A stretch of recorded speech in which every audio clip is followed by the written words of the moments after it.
September 9th, 2020. The moment Netflix decided to prove to us the film Cuties was not objectifying children by releasing the most objectifying film ever on Netflix. It's worse than I thought. Also, coincidentally, the moment I felt my soul start to leave my body when I sat down to watch the film Cuties, until I quickly turned it off because f that. SWOOP!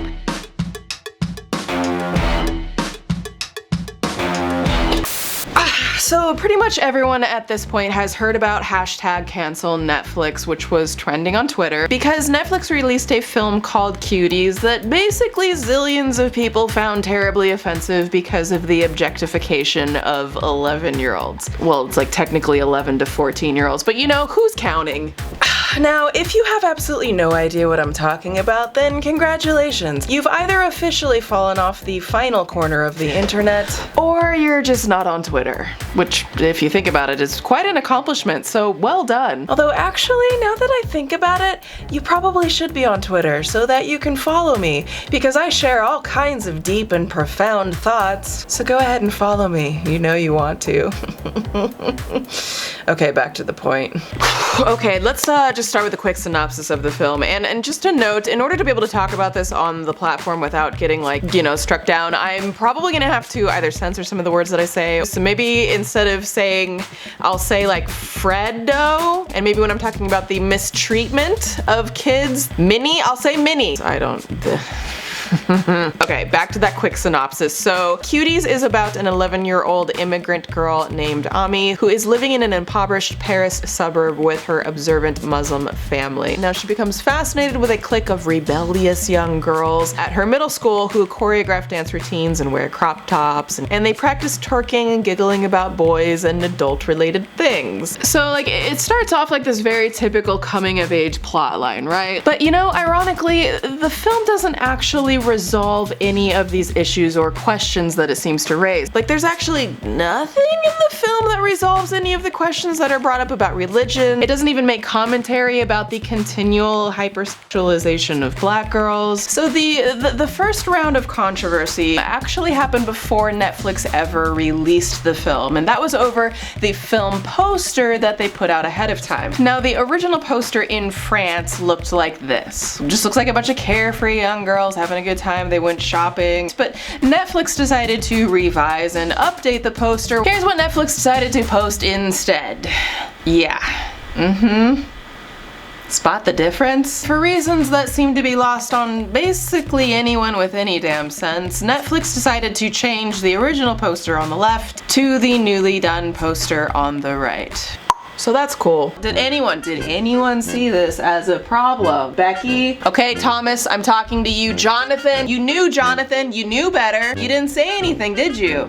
Alright, I think the overall message is good, or at least like the intention of the message about the pressures that social media has on young girls to objectify themselves for fame. But the director decided that in order to make a commentary about how bad it is to hypersexualize kids, they had to hypersexualize kids. They did the very thing that the film is supposed to be speaking against, and then they didn't speak against it to make it make sense. When you're trying to prove a point, and to prove a point, you do the thing you're trying to prove a point against to prove the point, you failed. Abort mission, cancel, try again. It's the hypocrisy for me. It's the objectification of children in order to prove a point about objectifying children for me. You know, there's this one scene in particular where the lead girl has her pants pulled down and she's literally just standing there in her underwear. But the learning experience is to have the character then run off and take a photo of her privates and post it for the internet. Yeah. Woo! Got it. Which culminated at the end with the grand dance scene that I think probably everyone is familiar about. And when I first saw it on Twitter, I remember watching and thinking, wow, this is disgusting. I'm sure it can't get any worse. And then it got worse, and it got worse. I can't feel my face. And the film crew got all kinds of close-up shots. There are a lot of shots where their backsides are just fully zoomed in. So that, of course, calls into question again, especially for me as a filmmaker. I ask, well, if your primary premise for the film and the intention of it was to, you know, kids turning to social media and feeling all of these pressures, blah, blah, blah, blah, blah, and how that could be damaging to them psychologically, mentally, emotionally. Why do we need the close-ups on the backsides? I'm just wondering, is that just me? I don't think it's too much to ask. I did my very best to try to dig up some clips from it that weren't totally and completely and thoroughly vile, and well, this is all I was able to find. Wow, it's amazing, right? So instead I decided to very painstakingly sit down and recreate one of the main scenes from the film with totally super accurate, you're not even gonna believe it's not the real film, stick figures. Want to see that again?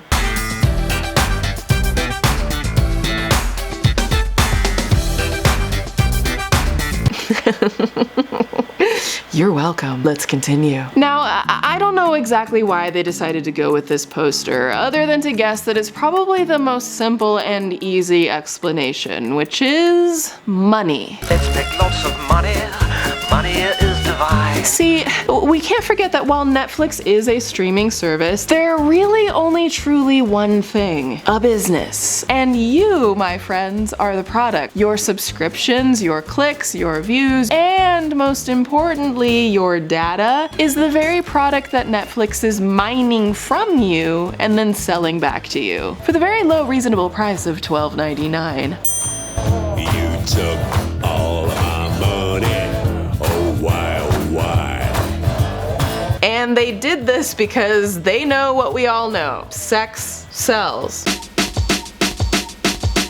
M-O-N-E-Y. I don't know why people aren't tired of that as a marketing angle, but you know, I digress. They just follow where you're clicking, and if you're clicking on things that look salacious and sexy, then they're probably going to do that in all of their marketing. But of course, in this case, there is one massive problem. The film is centered around children. So they thankfully received tons of backlash. Netflix removed the poster and then issued a half-baked apology on Twitter. We're deeply sorry for the inappropriate artwork that we used for Cuties. It was not okay, nor was it representative of this French film, which won an award at Sundance. Which to me kind of reads like they're shifting the focus and the blame to like, well, it's a French film and we all know how those French people be. But then also it's like this, well, hey, look, this film won an award at Sundance, which given this context makes that actually quite funny. But you know, so we couldn't possibly be wrong. All of you are wrong for being offended by this because award. Yeah. It's the passive-aggressive non-apology for me. It's the corporate gaslighting for me. So a lot of people waited for the film to come out to make their final judgments about the film, and turns out it was exactly representational of the film. It couldn't have been more representational. It was the perfect poster to represent that film. So there's that. It's a really good thing that the film won an award at Sundance. And Netflix also changed the description. So here's Netflix's original description. Amy, 11, becomes fascinated with a twerking dance crew. Hoping to join them, she starts to explore her femininity, defying her family's traditions. I can really only think of one type of audience that that's going to attract. And here is the newly improved description. 11-year-old Amy starts to rebel against her conservative family's traditions when she becomes fascinated with a free-spirited dance crew.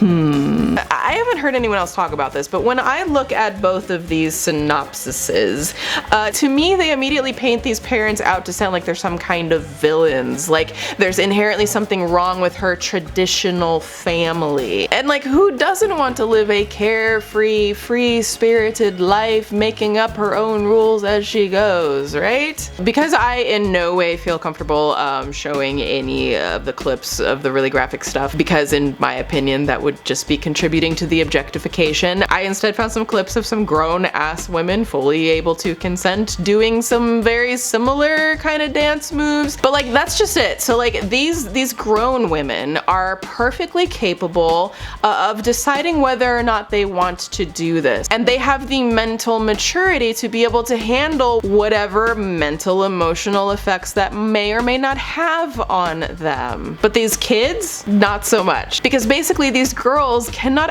actually consent to this because they are not mentally, emotionally mature enough to understand what it is they're doing. See, like, here's the thing, Steve. You can't do the wrong thing in order to prove that the wrong thing is wrong. Here, look, I'll give you guys an analogy. So, like, say I'm a filmmaker, which I am, and I decided that I wanted to make a film about how awful domestic abuse is, like a husband abusing a wife. Like, I wouldn't have the actor who's playing the husband actually abuse the actor playing the wife. That's what we're dealing with here. The director decided to actually objectify these young actors, because let's not forget, these actors are actual real human beings. And just like in the story, these young girls aren't supposed to understand really what they're doing. These young actors don't understand it either, because they can't, because they're that age. I think the director said that she had her psychiatrist on set. Number one, if you are putting them in a position where they are making a film and getting paid for it,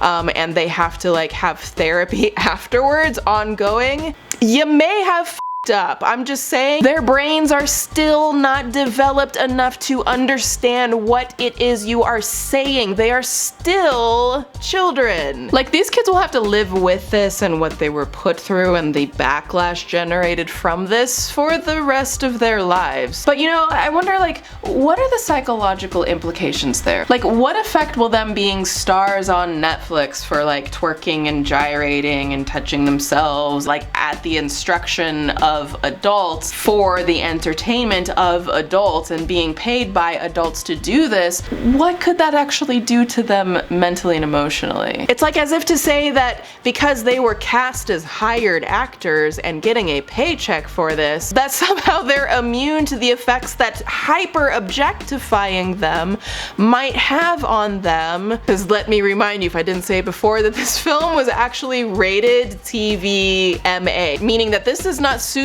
for anyone to watch under the age of 17. So like, how are we making a film that's not suitable for people under the age of 17 while we are casting and objectifying and starring people who are under the age of 17? Like, these girls had to go through casting, and I read from the producers that they actually auditioned over 650 kids, which means there could potentially be 650 kids out there who were put in very exploitive situations. But there were so many points of production where someone could have stopped and said, hey, we might want to reevaluate how we're approaching this. After they do the casting, then there were the rehearsals. Then there were the wardrobes and fittings. Then they had to set up the perfect lighting for all the perfect close-ups. Then there's the filming, take after take, of adults intentionally framing up and zooming in on areas that should never be zoomed in on. And then when the girls like really nail one of the shots, there's probably like cheers and applause, and the director and the crew and everyone's so excited because they totally nailed that shot where they got thoroughly objectified. But it doesn't stop there. Then the editors sit for hours scrutinizing every little shot. Excellent. See, the thing is, like, this isn't actually a commentary about child exploitation.